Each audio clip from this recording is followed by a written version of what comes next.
A nossa história começa com Arsène Adel, alguém que tinha um belo objetivo de vida. Mas, como a vida não é mole para ninguém, nós já vemos que ele está ali quase morto, pendurado pelo peito e coberto de ketchup. Arsène só conseguia pensar que seu fim teria sido diferente se tivesse alcançado a sua vingança. Diante dele, porém, um loirinho bonitão e a armadura continuava ali de pé. Ao confirmar que o vilãozão não reagia mais, o loirinho pensa que ele finalmente estava morto.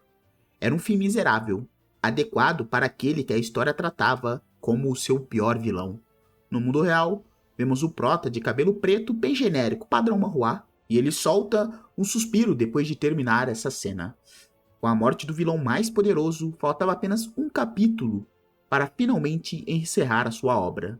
Ele já não suportava mais escrever uma novel pela qual havia perdido todo o interesse. A vida do CLT é osso. Depois de se alongar diante do computador, ele decide que chutaria o pau da barraca no próximo dia e largaria isso de vez. Assim, poderia deixar para trás essa vida de CLT, junto com a obra e todos os arrependimentos que ela carregava. Só que, em plena madrugada, alguém começa a bater rapidamente na porta. Toque, toque, toque. Sem entender quem tá batendo na porta dos outros, às 4 da madruga. O prota se levanta para verificar. E nego continua batendo na porta e ele fica sem entender nada. Ele se aproxima da entrada e pergunta: quem tá aí do lado de fora? Mas, quando chega à porta, o toque-toque para de repente. Sem receber respostas, ele imagina que algum bêbado tivesse confundido seu apartamento. Fica pistola com a situação. O prota desiste de olhar e resolve tirar um sono, né? Nesse instante, um papel brilhante aparece voando atrás dele. O papel voando diz que aquilo era um presente e que ele deveria usá-lo quando precisasse. Assim que toca no papel, uma energia vermelha e sombria envolve o quarto. De dentro daquela escuridão surge a figura de Arsène, com uma ferida aberta no seu peito. O prota recua assustado ao ver o vilão que acaba de matar na sua própria novel. Arsène dá aquele sorrisinho macabro. O vilão lamenta todo o tempo e esforço que havia dedicado à sua vingança. Durante longos 10 anos, ele afiou a lâmina para se vingar dos responsáveis pela queda de sua família. Nesse caminho, perdeu parentes, amigos e até a pessoa que amava. Mesmo dando a sua vida, Arsène fracassou. E acreditava que seu criador entenderia isso melhor do que ninguém. E de maneira assustadora, o Arsène estende a mão para o criador e faz um último pedido. Antes que o bunda mole pudesse agir, a energia negra prende e o arrasta seu corpo. Arsène pede que o criador faça por ele aquilo que ele não conseguiu concluir. Enquanto sua consciência desaparece e o corpo, o prota só consegue ouvir o vilão dizer que iria ver o que aconteceria com ele. Algum tempo depois, ele desperta ali deitado em uma cama diferente da de antes. Aí ele abre aqueles olhos de gato dele, lá ele, ainda meio tonto. O prota pensa que talvez estivesse apenas desmaiado, mas o quarto enorme ao seu redor não tinha nada a ver com o apertamento onde ele vivia. As roupas estranhas em seu corpo tornam a situação ainda mais suspeita. Buscando uma resposta, ele caminha até o espelho do quarto. O reflexo mostra um maluco ruivinho que ele conhecia muito bem. O cabelo vermelho, o sorriso astuto, aqueles olhos malignos que deixam qualquer novinho em choque. E a marca no pescoço que confirma que ele havia possuído o corpo de Arsène Adel. Arsène era o vilão mais poderoso de sua novel. O problema é que faltavam apenas alguns dias para ele ser vascado. Sua família vinha de demônios e já tinha sido uma das maiores do Império, até cair por causa das grandes 6 famílias. Agora, toda a linhagem dos Arsènes estavam concentradas em seu único sobrevivente, o Arsène Adel. Essa tragédia havia criado o vilão e a sua obsessão por vingança. O prota sabia que em poucos dias, os cavaleiros das 6 famílias chegariam para vascá-lo. Por isso, abre a sua janela de status. A ficha mostra um meio demônio de alinhamento caótico com 341 de mana, transferência de posição 1 e traços de interesse, foco, intenção assassina, escuridão e manipulação de mana. Embora Arsène fosse talentoso, o prota havia dado habilidades ainda melhores aos protagonistas da história. Afinal, nunca planejou permitir que ele ganhasse. Para piorar, ele nem consegue controlar a sua mana direito. Enquanto entra em desespero, o prota percebe que o mesmo papel está brilhando sobre a cama. Era o presente que aparecera pouco antes de Arsène puxá-lo para dentro daquela novel. Ele quase havia se esquecido daquilo, lembrando que deveria usá-lo quando precisasse de ajuda. Ele vai lá e pega o papel, só que o texto havia sumido. Sem saber como ativá-lo, o Prota teme que aquele fosse realmente o seu fim. Então, novas palavras surgem, perguntando se o criador não sabia usar o presente. O papel manda que ele responda apenas com um sim ou não, sim ou não. Irritado por ser chamado de criador e por ter sido jogado ali à força, o Prota lê que deve escrever a resposta no próprio papel. Ele marca sim e recebe as instruções da compra de informação. Qualquer pergunta escrita será respondida, mas informações importantes podem cobrar um preço. Sua primeira pergunta é como voltar ao mundo real. A resposta vem imediatamente. Isso é impossível. Sem contar muito com aquela saída, o Prota pergunta como controlar mana e usar os traços de Arsène. Precisando sobreviver ao ataque que se aproximava, ele decide cuidar primeiro dos problemas mais urgentes. Esperto, garoto. A consulta não exige pagamento. O conhecimento sobre mana e os traços é gravado diretamente em seu corpo. O papel ainda pede que ele confirma se deseja aceitar esse conhecimento. O Prota lança um sim, e pela primeira vez sente a mana circulando dentro de si. O primeiro traço testado é escuridão, uma habilidade capaz de retirar os 5 sentidos de alguém. O efeito produzido ainda era muito menor do que deveria, mas já poderia ser útil o suficiente. Em seguida, ele libera a intenção assassina, uma aura usada para restringir os oponentes.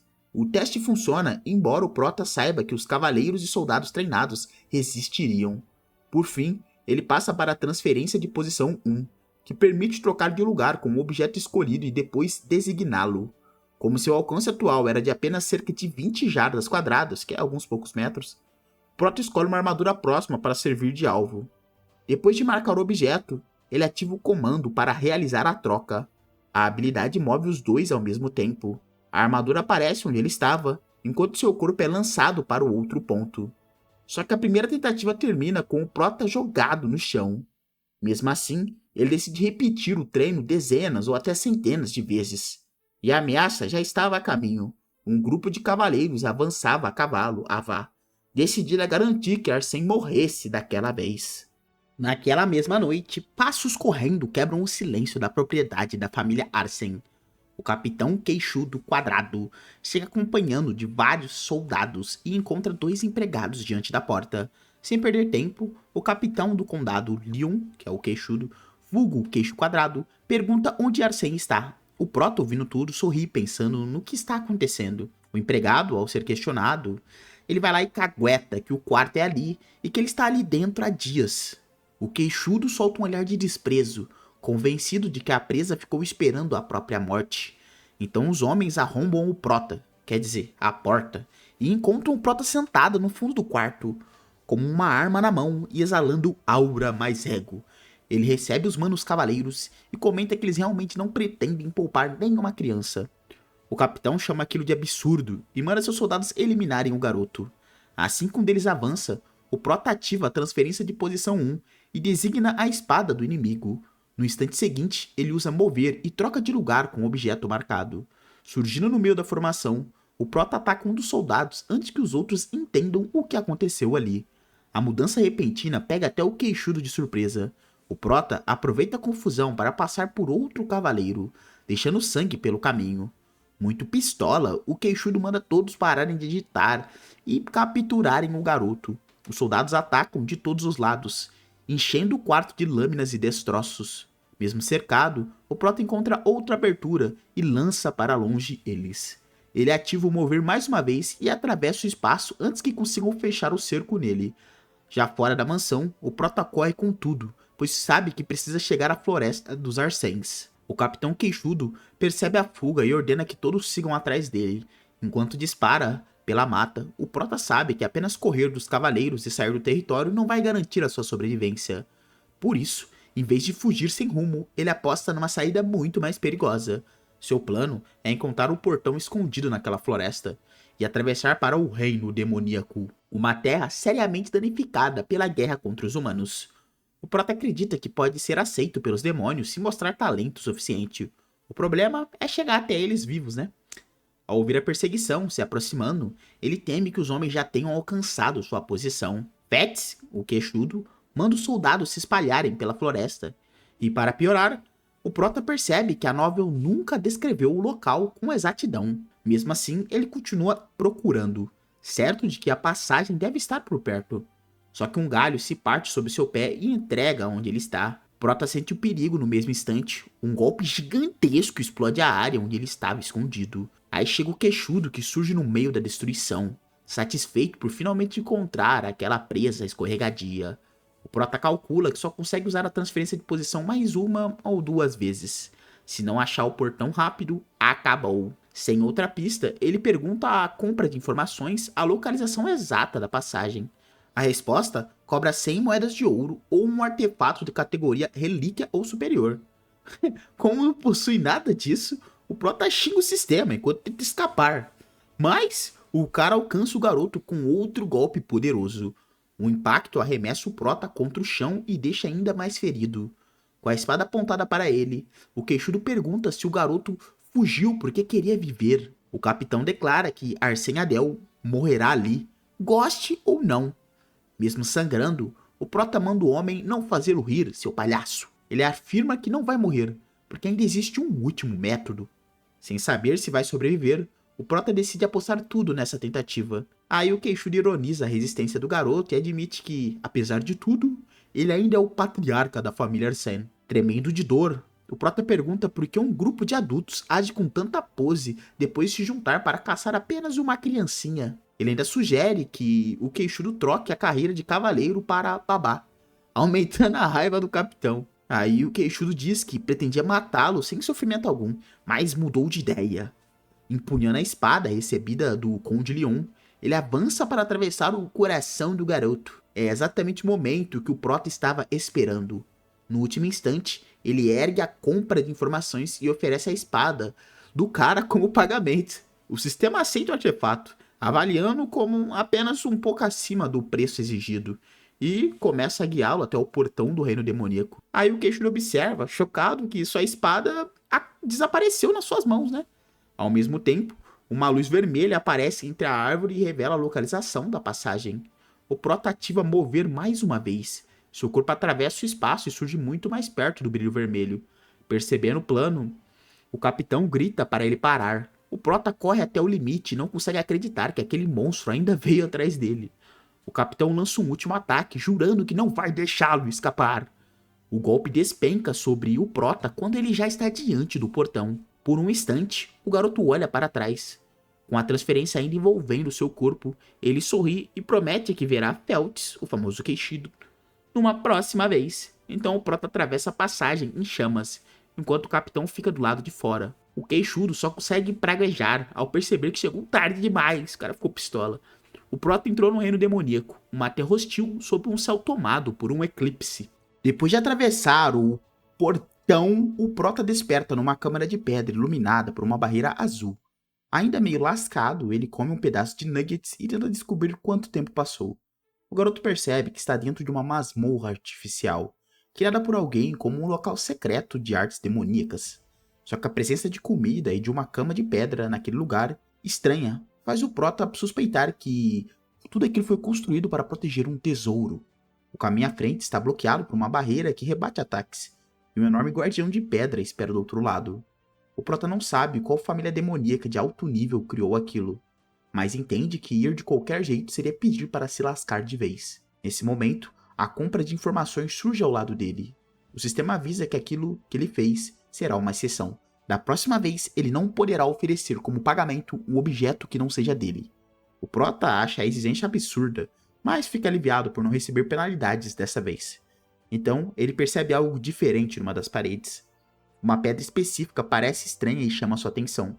Ao tocá-la, o Prota descobre que os sentidos de Arsène reconhecem a função escondida ali.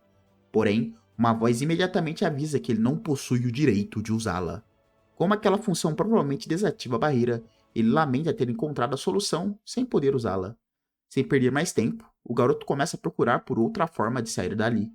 Foi aí que ele nota uma pedra caída do corpo do guardião. O Prota designa o fragmento com a transferência de posição 1. Depois ativa mover e troca de lugar com aquela pedra. O plano funciona, colocando o outro do lado da barreira ao contrário. Só que o Prota aparece bem diante do guardião, que abre a boca e avança sobre ele. Enquanto isso, em outro lugar, bem no reino demoníaco, um enorme castelo se ergue sobre o eclipse. Dentro da construção, os criados estão tão ocupados que um deles acaba derrubando o recipiente no chão. E quem está ali observando a movimentação é Kret, o patriarca dos familiares Bares. Ele comenta que todos estão agitados porque sua filha logo tentará conquistar um domínio oculto de nível intermediário. Para o patriarca, lidar com aquela situação é bem complicada. Se a garota vencer, ganhará o direito de entrar na escola de Saitan, a escola do reino demoníaco. E mesmo que o pai ordene que ela faça, sabe que ela não obedecerá a ele. Afinal, a filha acredita que somente entrando em Saitan poderá se vingar dos humanos que mataram a sua mãe. Kret teme que alguém tão frágil consiga sobreviver numa escola cheia de demônios perigosos. Antes que continue pensando nisso, uma empregada entra correndo e anuncia um problema. O patriarca pergunta por que ela está fazendo tanto alarde.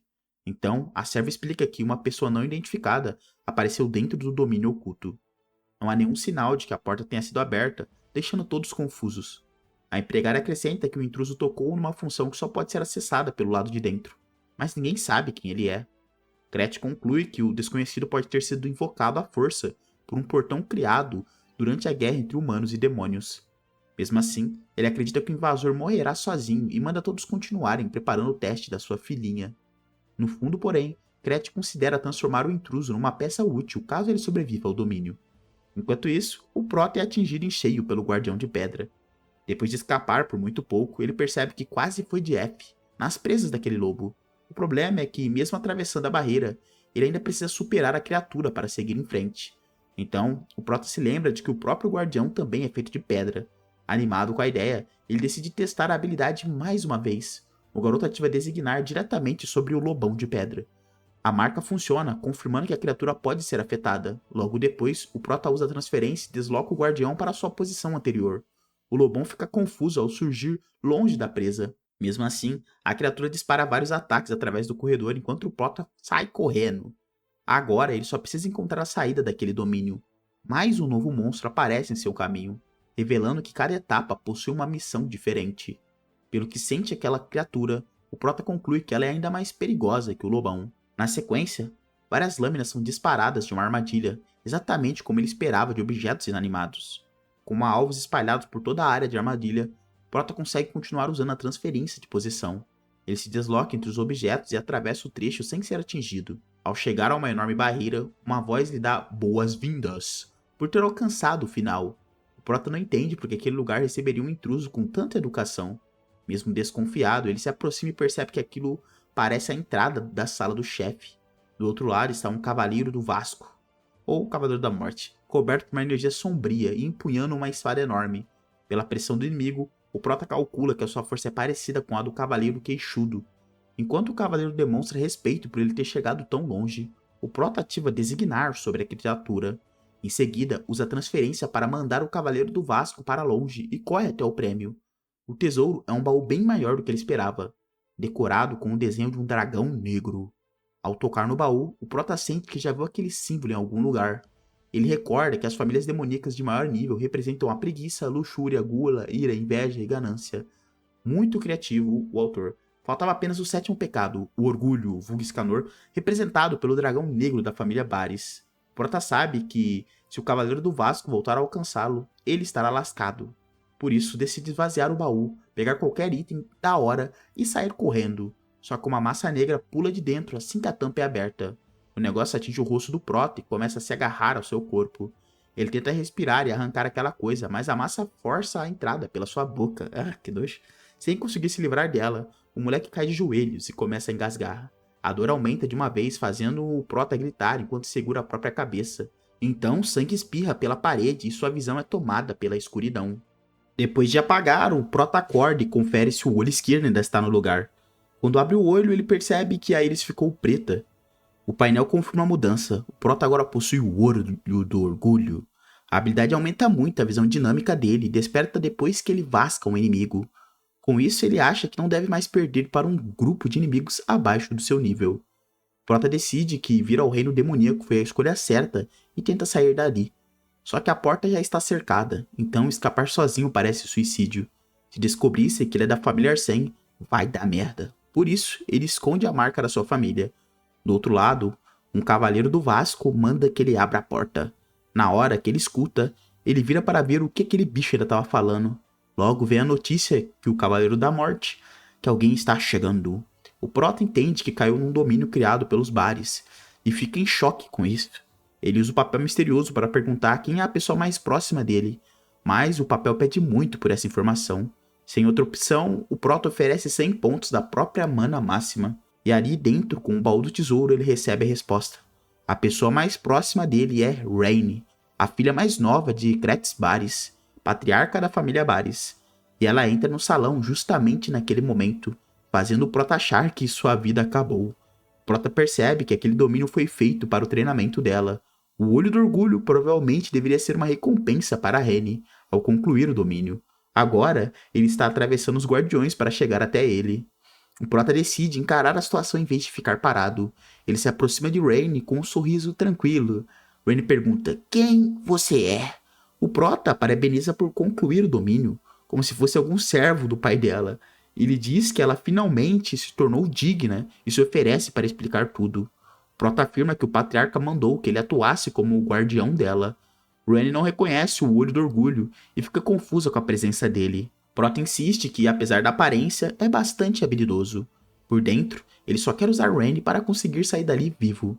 Raine não confia nele e lança a espada em sua direção, mas o Prota troca de posição e surge diante dela, antes que ela entenda o que aconteceu.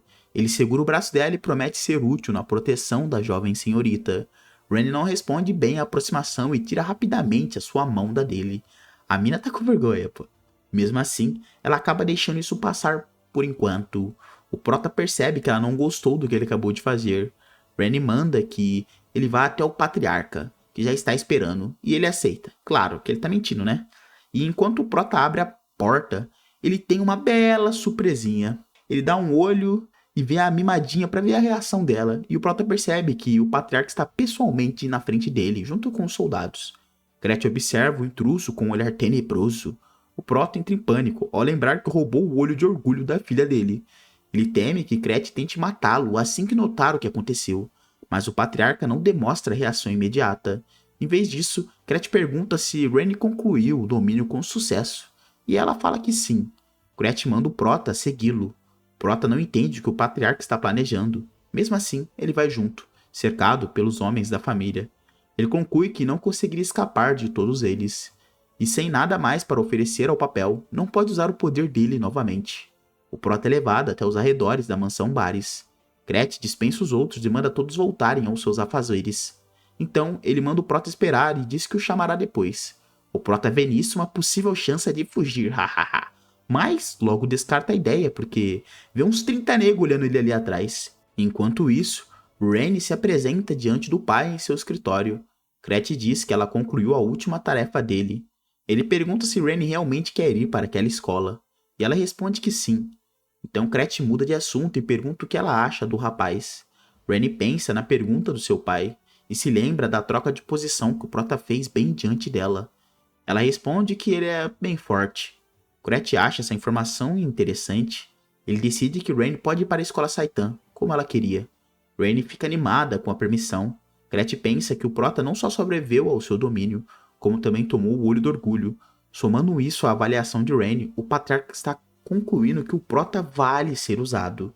Sem saber dessa decisão, o Prota só espera para descobrir quanto tempo ficará preso ali com eles. O Prota é levado até o escritório de Gretchen para aquela conversinha que nunca dá coisa boa. Quando fica diante do patriarca, ele tenta adivinhar qual que é a dele. E o Gretchen só fica encarando o Prota, deixando o clima bem pesadão. Antes que o Prota consiga pensar em alguma desculpa, do nada, Gretchen chama o Prota de bastardo e mostra que percebeu a enrolação com a Raine. Enquanto fala, o patriarca solta uma aura bizarra em cima do nosso garoto. O Prota pergunta o que ele quer, se cagando por dentro, é claro. E cai no chão, pois não aguenta a pressão da aura do velho. E o velho continua encarando ele, mas diminui um pouco a sua aura. O Prota no chão pistola por ter ficado nessa situação. Depois dessa situação toda, Gretchen fala que o Prota será útil. O Prota não entende nada do que está rolando ali, mas aí o velho usa uma magia da sua mão, levantando o Prota para cima e depois puxando ele pro colo do cara. Ô louco, olha esse cara. Com medo da situação, o Prota tenta se explicar, mas o velho simplesmente coloca uma cobra na boca do Prota. Lá ele. Prota se agoniza de dor, afinal, entrou um bicho estranho na sua garganta. Logo em seguida, o Prota é jogado no chão. Depois de tudo, Gretchen só manda o Prota sair dali. Ainda sentindo a garganta arder, o Prota só consegue sair cambaleando. Um criado leva o Prota até o quarto para ele se recuperar. Por ordem de Gretchen, ele agora virou CLT da casa e ganhou um lugar para ficar. O Prota percebe que, no fim, acabou virando mais uma peça na mão daquele velho. Sem ter outra saída, ele senta na cama. Mas a primeira coisa em que ele pensa é tirar aquela cobrinha de dentro do seu corpo. Usando a transferência de posição, o Prota consegue puxar o verme para fora. Agora, o bicho está na mão dele, fora do corpo e apagado, parecendo um cocôzinho enrolado. Só que o verme desperta e já abre os olhos. E o pior é que o bicho é bonitinho, tá? Não é feio não. Então o Prota começa a alimentar a criatura com a sua mana. Desse jeito, ele consegue enganar o velho, já que a cobra se alimenta da mana dele. Com o verme fora do corpo, o Prota finalmente consegue respirar aliviado. Pelo menos, agora ele pode dormir sem uma cobra presa dentro dele. Ao conferir o status, ele vê a transferência de posição, que chegou no nível 2, mas sua mana caiu de 341 para 241. A habilidade evoluiu, só que a quantidade de mana do Prota continua baixa demais. Com essa preocupação na cabeça, o Prota acaba pegando no sono. No outro dia, a nossa princesa deixa bem claro que não gostou nem um pouco dessa ideia, e nesse momento o Prota já está oficialmente no cargo de guarda da Raine. Enquanto acompanha a garota, o Prota percebe que ela continua fria com ele. Como autor daquela história, ele até se sente culpado por ela ser assim. O cara fez uma gótica, né? Padrão, e não gostou, cara. Nisso, um criado aparece, chamando os dois pelo nome. O patriarca quer falar com os dois. Raine queria entrar em Saitan depois de concluir o domínio, mas Gretchen nunca tinha permitido de fato. Gretchen avisa que, sem força suficiente, Raine morreria antes de conseguir se vingar da própria mãe. O Prota sente que não deveria nem estar no meio daquela conversa de família. Gretchen sugere que ela deve levar o Prota junto caso queira ir para a escola. Mas ela se nega com todas as forças. Coitado do Prota, faz o L. Então ele se lembra que Saitan vive em conflito com a escola imperial. E muitos estudantes, incluindo Raine, morrem nesses instantes. Enquanto ele pensa, tá lá a Raine quase chorando de raiva de ter que levar uma babá para a escola. Mas, por conhecer a história, o Prota sabe que os conflitos de Saitan podem ajudá-la a ficar bem mais forte. Então, ele aceita acompanhar Raine, mas decide pedir algo em troca. Em vez de ouro, o Prota pede uma forma de aumentar a sua mana. O velho escuta o pedido, sem mudar a expressão. Se vai ser arrastado para Saitan, o Prota quer tirar alguma vantagem disso. Gretchen esperava que ele pedisse para remover a cobrinha da barriga, mas o Prota se caga, porque o verme já não está dentro dele faz tempo. Gretchen chama o pedido de ousado, mas aceita aceitar. O patriarca manda Raine sair para conversar com o Prota em particular, e ela obedece. Antes de sair, Raine ainda olha pistola pro Prota, odiando ter que ir com ele. Mesmo assim, o Prota já imagina ganhar uma poção de mana ou algum artefato para ajudar sua mana. Mas Gretchen diz que o que vai dar a ele é um tesouro da família. O Prota se surpreende, o patriarca reforça que a mana dele é baixa demais. Então, Gretchen manda o Prota se aproximar e oferece a técnica de cultivo da família Barrys. O Prota fica chocado com uma oferta dessas, vindo do velho. Para ganhar a técnica de cultivo dos Barrys, o Prota entra no ritual do Gretchen, e a oração já puxa direto o tal Deus Demônio. A energia demoníaca fica ao redor dele enquanto o garoto se prepara para aceitar aquela técnica. Observando, Gretchen volta a deixar claro que o Prota é alguém bem mais interessante do que parecia. Só que a origem daquela técnica pega o Prota de surpresa. Então era mesmo possível receber mana diretamente de uma entidade divina dos demônios. Gretchen explica que uma pessoa normal ficaria maluca só de ouvir esse cântico. E ele ainda solta uma informação preocupante. A família Del tem ligação com os 7 pecados capitais. Algo que o Prota nem lembrava de ter colocado na sua história. Depois disso, o Prota se afasta para treinar sozinho. Se a mana saísse do controle dentro da mansão, ia dar um BO pra ele. Ele se concentra e deixa a energia correr pelo próprio corpo, mesmo sem saber direito até onde aquilo levaria. Nessa hora, o Prota entende o preço. Aceitando mana demoníaca, ele teria dificuldade de manipular mana humana. Mesmo assim, ele segue em frente. No estado atual, não tinha uma opção melhor para sobreviver. Do nada, o Prota é puxado para um breu total, onde uma presença gigantesca fica encarando ele. A entidade o chama de mestiço, como se reconhecesse imediatamente que havia algo errado em seu sangue. O Prota tenta manter a calma, mas a presença daquela coisa já era sufocante o bastante para fazê-lo duvidar daquele ritual. O deus demônio diz que ele não consegue carregar o sangue de uma certa criança, mas sim o sangue de um traidor que considera imundo. Mesmo cercado por aquela pressão, o Prota força a si mesmo a não perder a compostura. Por fim, a entidade revela como é conhecida no mundo, o Deus do Orgulho. Ela avisa que o Prota deveria ter morrido só por fazer certas perguntas, mas por algum motivo não tem vontade de matá-lo. O Deus do Orgulho sente nele o mesmo pecado e uma estranha afinidade. Por isso decide lhe dar uma marca. A marca se grava em seu corpo. O Prota entende que acabou de ganhar vidas extras, pegando emprestado o poder do Deus Demônio. O único detalhe incômodo é que a marca parece uma tatuagem, e pelo jeito seu corpo inteiro ainda acabaria coberto por elas. Quando o ritual termina, vem um vulto atrás do Prota. Ele se vira para ver quem estava atrás dele. Na hora, ele vê a Raine surpresa com o que viu. Ele pensa que lascou, pois ela pode ter visto a conversa com o bicho do mal lá. Para sua sorte, Raina não parece ter entendido tudo. Ela só passa a enxergá-lo como uma espécie de sacerdote sombrio. Pouco depois, ele descobre que o ritual valeu a pena. Sua mana cresceu de forma absurda. Em um mês, a mana vai de 241 para 1035. Além da técnica, designar e trocar, que parecem ter dado um salto absurdo. Com essa nova reserva de mana, o Prota acredita que finalmente pode encarar o domínio que ainda precisa conquistar. Mas, Raine começa a treinar bem em frente à casa dele e não lhe dá um minuto de sossego. Antes de sair, o Prota tenta entender como estão os preparativos dela para a matrícula em Saitan. Ele chama Raine com cuidado, tentando puxar o assunto sem parecer um stalker. Mesmo depois de tudo, ela responde com respeito demais, como se ele fosse alguém muito acima dela. Prota percebe que a garota realmente acredita que ele é um sacerdote sombrio, e isso pode criar rumores péssimos dentro da família. Por isso, ele explica que só está cumprindo a ordem do patriarca de protegê-la, e pede para que Raina volte a tratá-lo da maneira mais confortável para ela. Ela entende o recado de um jeito bem literal. Se é para agir naturalmente, então não precisa mais de cerimônias com ele. Raine hesita por um instante, como se quisesse ter certeza de que ele não vai se arrepender. Depois, ela resolve testar essa nova liberdade sem a menor piedade. O Prota espera alguma conversa séria, mas Raine simplesmente começa a dar ordens. Depois do treino, ele manda que ela busque água para ela. Ele fica em choque com a mudança, mas não pode reclamar. Foi ele que pediu para ela agir naturalmente. Raine muda de atitude tão rápida que o Prota só consegue pensar que aquilo combina perfeitamente com a família do Orgulho. Assim, ele acaba servindo água enquanto ela descansa depois do treino.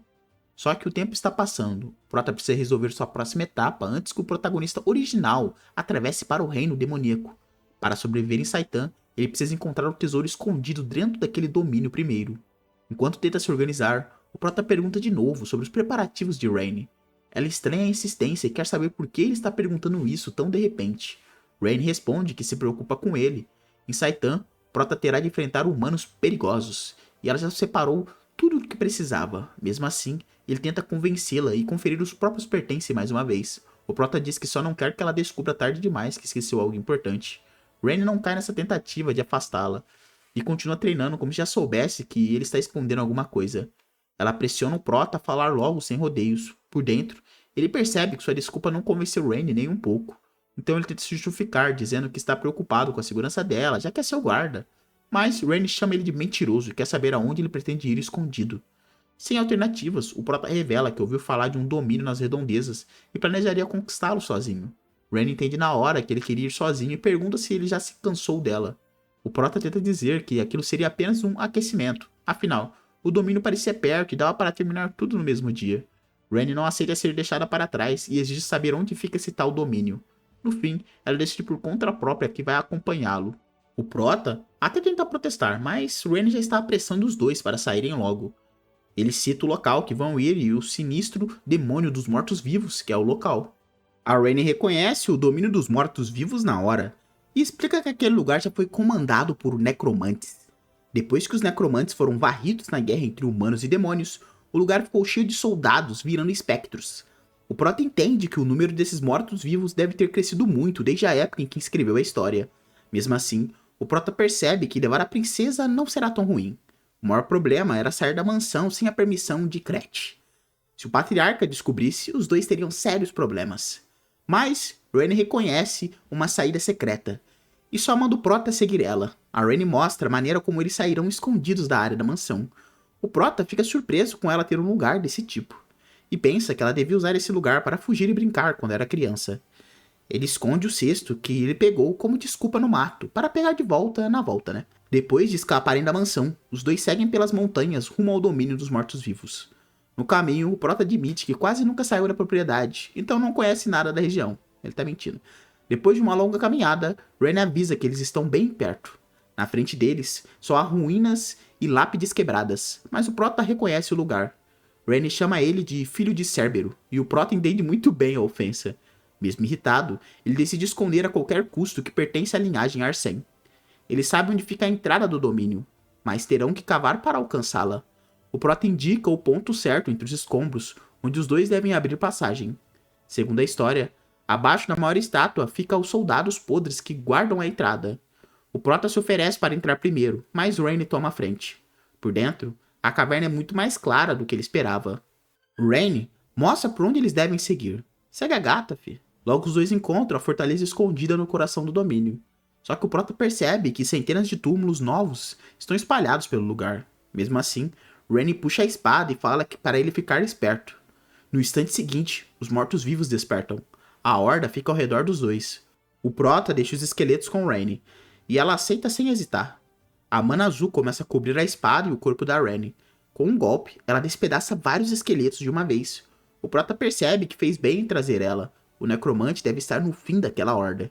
Então, ele deixa a luta principal com ela e pensa que precisa alcançar o necromante. Só que os ossos dos inimigos começam a se juntar novamente. Em segundos, os esqueletos voltam a ficar de pé e cercam ela outra vez. Rennie se assusta ao ver os mortos-vivos reviverem tão rápido. Uma voz sinistra avisa que só alguém muito burro entraria naquele lugar. O necromante aparece e ordena que seus soldados eliminem os invasores.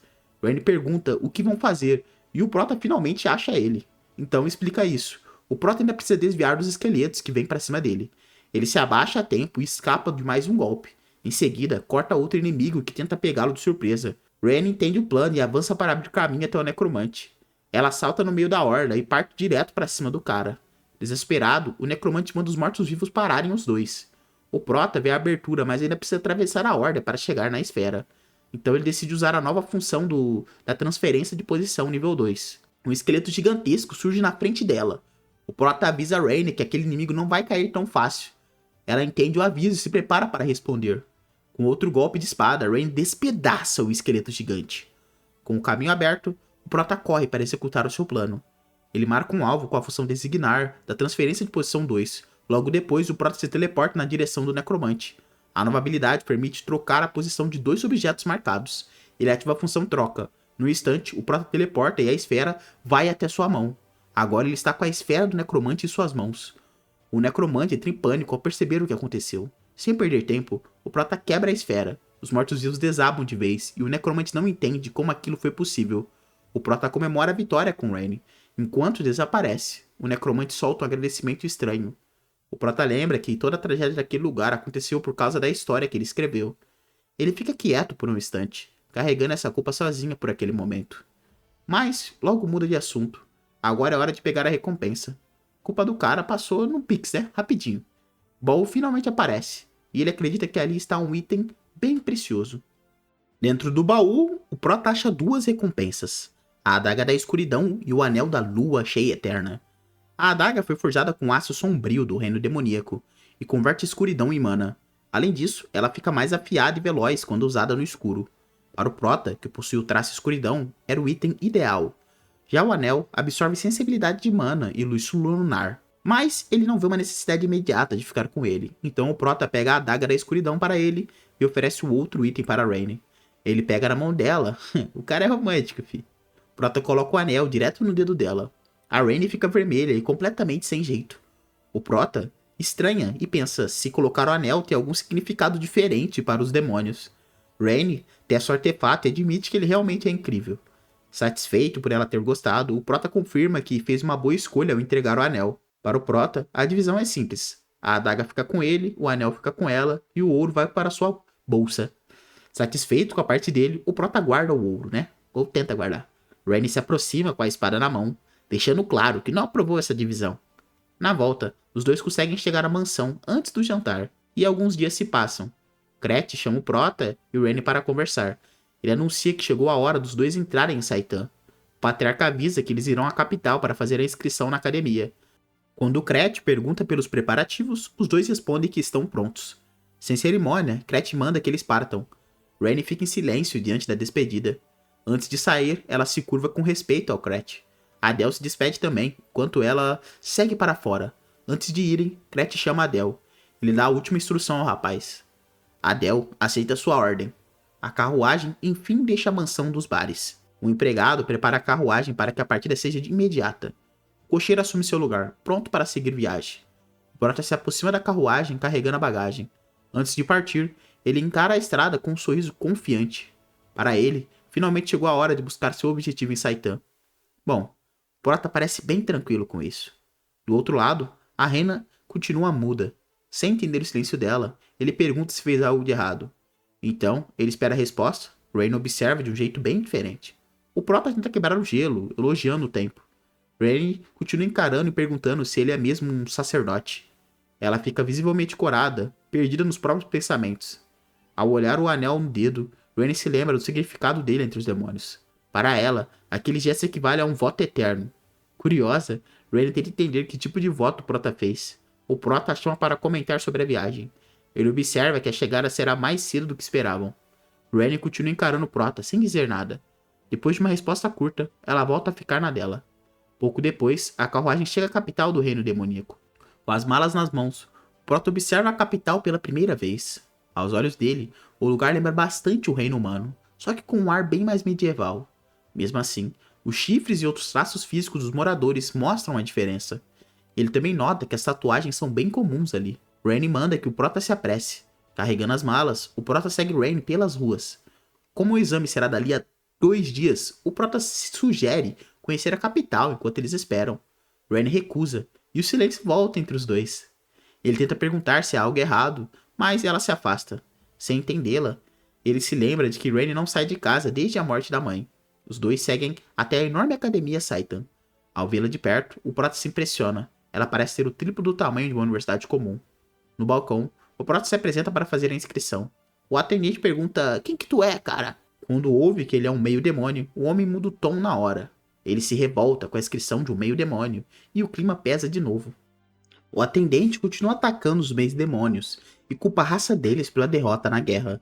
Rain entra na frente dele, antes que a conversa vire mais uma humilhação. Ao notar os chifres dela, o funcionário percebe que mexeu com alguém bem importante. Rain se apresenta como membro da casa Barrys. Ela exige que ele pare com aquilo e faça o registro dos dois. Mesmo contrariado, o atendente volta ao balcão para cuidar da sua inscrição. Rain deixa claro que não vai tolerar outro insulto contra a casa Barrys. Então o funcionário anota a identidade de Adele como membro da casa Pixie. O Prota entende o motivo daquele preconceito. Afinal, os meios-demônios lutaram ao lado dos humanos na última guerra. Para encerrar a discussão, ele chama Rain para procurar uma hospedagem. Os dois seguem até uma taverna simples perto do local da inscrição. Rain já reclama do lugar, mas eles não têm dinheiro para ficar escolhendo muito. Com apenas 10 moedas dadas por Crat, o Prota sabe que precisa economizar. Mesmo assim, ele pergunta se ainda há quartos disponíveis. A taverna é modesta, mas serve para passarem uns 2 dias antes do exame. Quando o dono pergunta se eles vão dividir o quarto, Rain fica vermelha na hora. O Prota tenta manter a naturalidade enquanto ela se enrola toda com a pergunta. No fim, 2 quartos com as refeições incluídas custam 2 moedas de ouro. Rain sobe o primeiro para o segundo andar, ainda toda sem jeito. Antes de se separar, o Prota deseja que ela descanse bem. Ela só responde com um olhar rápido e continua subindo. O Prota pensa que a herdeira Barrys logo vai se acostumar com uma hospedagem mais simples. No dia do exame, os candidatos são reunidos diante da entrada de Saitan. Adele e Rain seguem com a multidão até o ponto de embarque. Ao ver tanta gente, ele decide tomar ainda mais cuidado para não expor a própria identidade. A ordem é direta: apresentar o documento e embarcar no trem em fila. Em vez de uma entrada comum, a academia manda todos embarcarem num trem gigantesco. Só de olhar aquela estrutura, o Prota já percebe que Saitan é muito maior do que imaginava. O trem atravessa portões dimensionais, montado como um labirinto contra invasores. E essa é a única forma conhecida de chegar até a academia. Durante a viagem, o trem corta aqueles portões sem diminuir o ritmo. Depois de um forte solavanco, a viagem finalmente chega ao fim. Do lado de fora, os candidatos encontram a área interna de Saitan. Um aviso manda todos seguirem o guia até o auditório onde o exame será realizado. Centenas de jovens atravessam a porta e entram no salão. O lugar é tão enorme que até o Prota fica impressionado. Ele nota que a maioria ali são jovens demônios e se pergunta se há outros herdeiros dos 7 pecados. Quando adultos uniformizados aparecem, ele conclui que devem ser instrutores. Enquanto todos aguardam, a tensão no auditório só aumenta. Então, o tempo de espera acaba. As portas se fecham com força, prendendo todos no salão. No instante seguinte, a luz do dia some e o ambiente mergulha na escuridão. Sem entender o que aconteceu, o Prota suspeita de algum efeito mágico. Uma ordem seca exige silêncio de todos os candidatos. Quando olham para frente, uma mulher de chapéu em forma de dragão está no alto do salão. Ela se apresenta dando as boas-vindas a Saitan e já chama a turma de idiotas. Só com a voz dela carrega uma pressão capaz de fazer vários candidatos tremerem. Sem enrolar, a diretora anuncia o início de um exame de admissão. Uma pressão invisível se espalha pelo auditório e atinge todos de uma vez. Raine força o corpo a resistir e manda o Prota se concentrar no exame. Pouco depois, alguns candidatos já caem sem conseguir suportar a pressão. Os instrutores assistem à cena e comentam que a diretora tem métodos bem cruéis. A primeira etapa é o teste de resistência mental. Talento nenhum adianta se a mente fraquejar. Passados 5 minutos, quase ninguém ainda consegue se manter de pé. Por enquanto, a diretora encerra aquela pressão esmagadora. Os instrutores observam os poucos candidatos que restaram conscientes. Eles calculam que a turma resistiu cerca de 40% mais do que a anterior. Então fica claro que os herdeiros dos 7 pecados capitais realmente estão naquele exame. Os avaliadores confirmam a suspeita ao observar os sobreviventes. Mesmo no meio deles, alguns candidatos chamam a atenção por aguentarem muito mais que o esperado. Mas os instrutores reparam outro garoto. Ele não parece pertencer a nenhuma das 7 casas. Ainda assim, Adel segue lúcido há quase 10 minutos. Eles acreditam que ele não vai conseguir resistir por muito mais tempo. Um dos instrutores percebe que há algo errado com a pressão dele. De repente, uma energia escura e vermelha explode ao redor dele. A aura é tão ameaçadora que um dos instrutores já pensa em matá-lo ali mesmo. Até Lucian se surpreende ao sentir aquela presença. O Prota permanece envolto pela aura sinistra, deixando claro que a situação saiu do controle. Com a ameaça diante deles, os instrutores se preparam para agir contra ele, se necessário. Enquanto a pressão de Lúcia continua, até quem tem resistência começa a se dobrar. Mas, novamente, um dos instrutores percebe que aquela presença estranha não vem dela. É a intenção assassina de Adel, que é frio bastante para tratar todos ao redor como se não fossem nada. O salão inteiro sente a mudança. Os examinadores já estavam preparados para algo desse errado. Lúcia também nota a presença escura que surgiu entre os candidatos. As duas pressões se chocam no meio do salão, até o instrutor fica tenso diante da força inesperada daquele novato. Os demais avaliadores acompanham tudo sem entender o que acabou de acontecer. Enquanto isso, mais um candidato cai diante daquela pressão absurda. Adel sente que a sua mente chegou perto do limite. Então ele percebe que a própria intenção assassina talvez consiga enfrentar a aura de Lucian. Sem outra saída, o Prota decide aumentar essa força. A energia vermelha explode ainda mais ao redor dele. Vendo que ele está aguentando, Lucian pergunta se deve aumentar a intensidade. Mesmo no limite, Adel pede por mais. As duas auras passam a se chocar, como uma tempestade dentro do auditório. Lucian arregala os olhos com a resistência daquele candidato. A estratégia funciona, e Adel volta a respirar melhor sob a pressão. Agora, ele consegue se manter firme outra vez, e ao olhar para Raine, ele vê que ela também está resistindo bem. Entre os sobreviventes também estão os herdeiros das grandes famílias demoníacas. Eles carregam os nomes dos 7 pecados capitais, cada um representando uma caça diferente. Pelo que Adel lembra da história, todos eles estavam destinados a morrer para o grupo do protagonista original. Só que uma das candidatas chama a atenção dele mais do que todas as outras. Ela tem olhos vermelhos e usa uma coroa de espinhos escuros. Adel a reconhece como a pior vilã que o reino demoníaco terá no futuro. Diana, a herdeira da ira, e é destinada a se tornar o Senhor Demônio.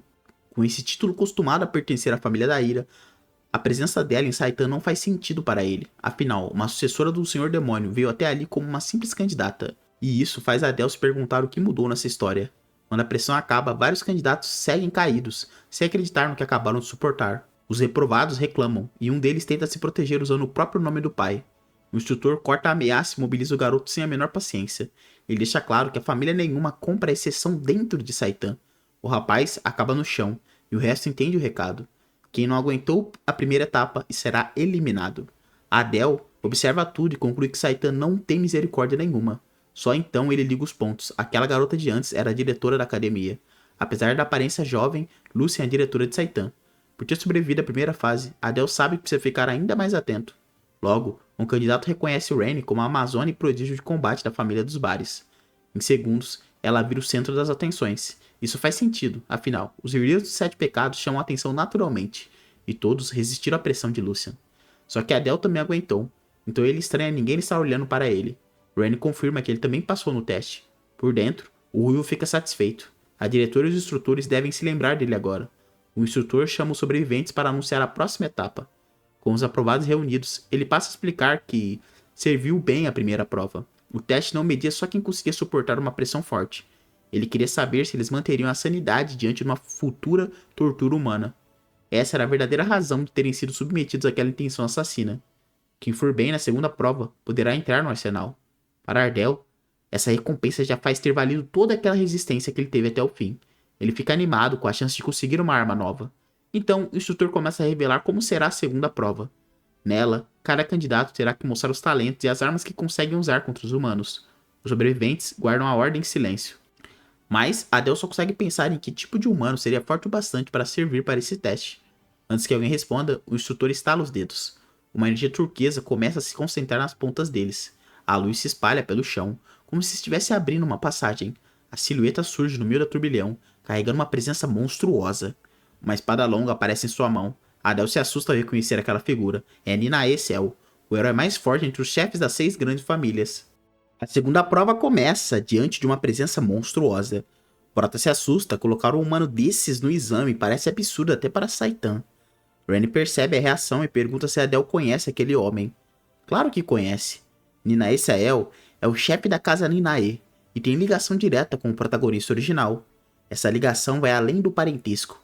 A linhagem do Prota já estava definida desde o nascimento do Prota oficial, tá? Não dele. Cell é o pai dele, o Santo da Espada, que ergueu uma das casas mais poderosas apenas com o próprio talento. Os outros candidatos também o reconhecem e suspeitam que Saitan quer eliminar todos logo ali. A fama é merecida. Cell já derrotou sozinho várias casas demoníacas. O instrutor esclarece que ele lutará usando no máximo 10% da força.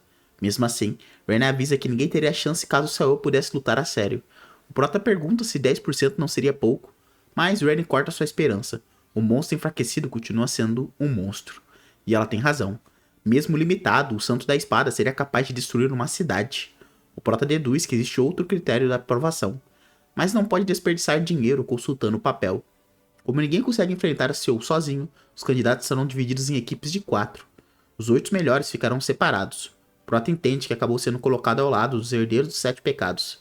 Rennie apenas o encara, enquanto os outros candidatos observam o suposto sortudo.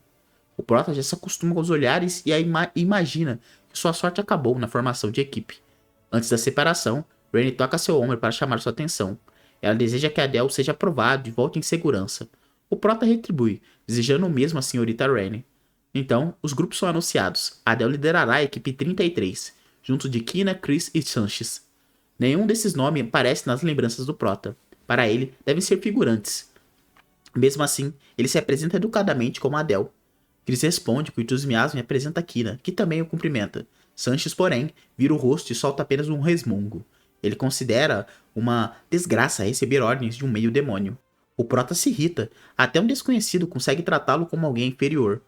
Sem comprar a briga, ele propõe que o grupo faça o melhor possível juntos. O primeiro passo é definir posições. Para isso, cada um precisa revelar a sua arma e habilidade.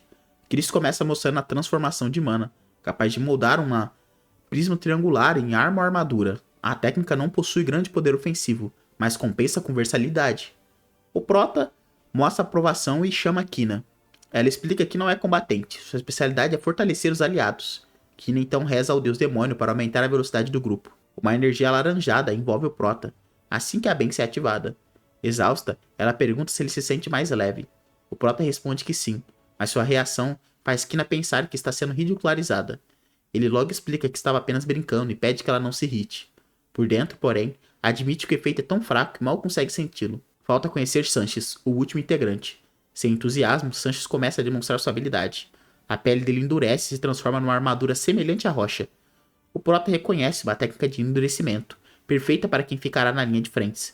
Depois da demonstração, Sanchez exige que o líder revele seu poder também.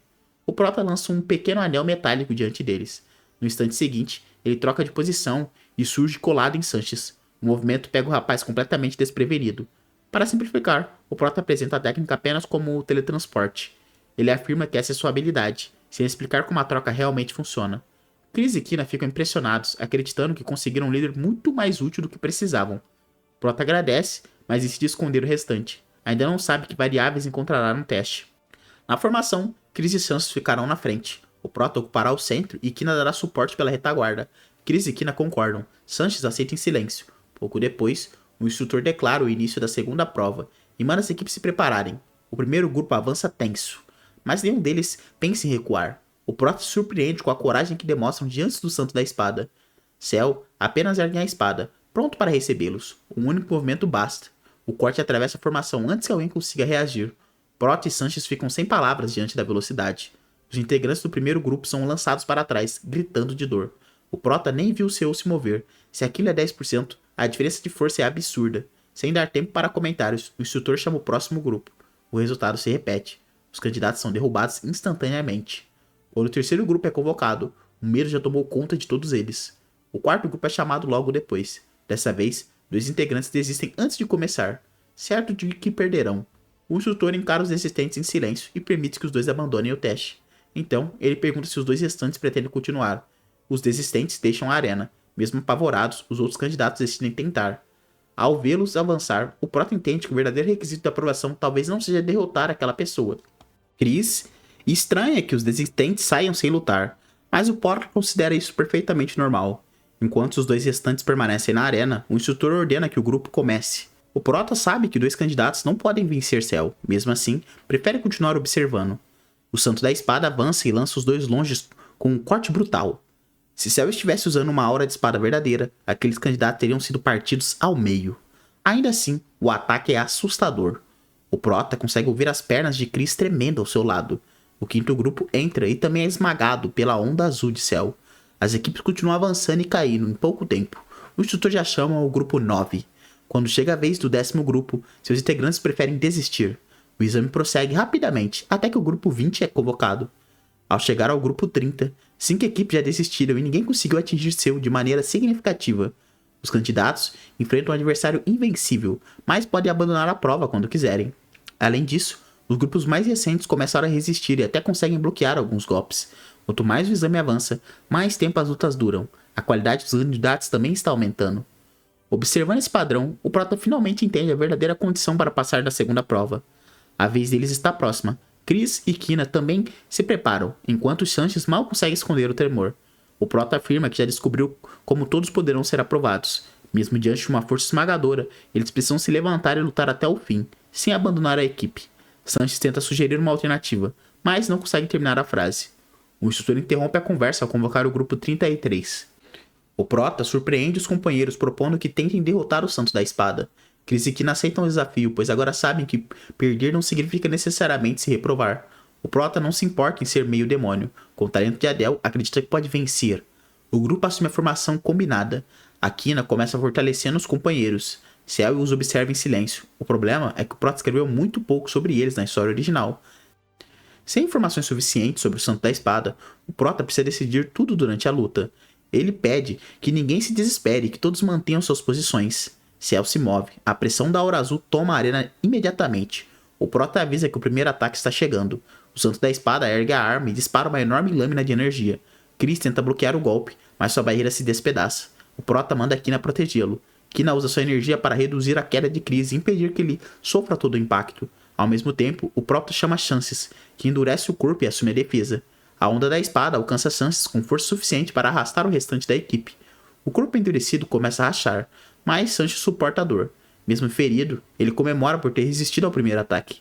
O Prota percebe uma abertura antes do segundo corte, mas alguma coisa naquela chance parece errado. A brecha é óbvia demais. Enquanto o Cell reúne mais aura, o Prota desconfia de uma armadilha. Seus instintos mandam que ele não avance. Talvez o Santo da Espada esteja atraindo o grupo. O Prota ordena que todos retomem suas posições, pois o segundo ataque está chegando. Chris ergue sua ultra barreira, mas ela já começa a rachar sob pressão. Chris está no limite, e até os braços endurecidos de Sanches começam a se partir. Um único ataque causou todo aquele estrago. O Prota pede que eles aguentem só mais um pouquinho. Cell balança a espada outra vez, lançando uma onda ainda mais poderosa. O Prota mantém a calma e espera o ataque alcançar a formação. A segunda onda explode contra Sanches e a barreira improvisada do grupo. Sanches percebe, apavorado, que o golpe ficou ainda mais forte. Chris exige uma reação do líder. Naquele ritmo, todos serão destruídos. O Prota fica irritado com a força absurda que ele tem, mas ainda não abandona o plano. O grupo 33 foi o único a bloquear o segundo ataque. Agora o Prota espera que Cell repita o padrão. Como resposta, o Santo da Espada concentra uma quantidade ainda maior de energia na lâmina. O Prota percebe o sinal e entende que chegou no momento de agir.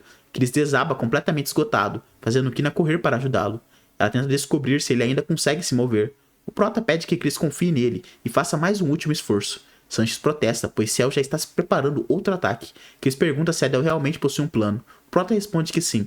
Nosso protagonista pretende aproveitar a próxima abertura para cravar uma lâmina na garganta de Ciel. Chris e Kina sentem a energia crescendo e percebem que o golpe será monstruoso. Ciel finalmente avança, cercado por uma tempestade de aura azul. Sanchez alerta Chris, esperando que ele levante outra barreira. Só que o Prota ordena que Sanchez resista sozinho dessa vez. O santo da espada desce sobre eles com toda a energia concentrada. No último instante, o Prota usa sua habilidade para retirar Chris da trajetória. A função mover da transferência de posição 2 lança Chris para um ponto seguro. Prota permanece diante de Ciel, encarando sozinho o ataque que se aproxima. Então ele ativa Designar e marca a própria espada do santo como alvo da transferência. A arma desaparece das mãos de Seul, enquanto o Prota surge sobre ele com uma adaga preparada. Com a lâmina apontada para sua garganta, Prota parte para matar Nina e Sael. Opa, você chegou até o final, provavelmente você gostou muito da obra, né, cara? O que você faz? Olha aqui em cima, vai ter alguns manhwas diferentes. Dá uma olhadinha neles, talvez você goste. Deixa aquele teu like e obrigado por assistir.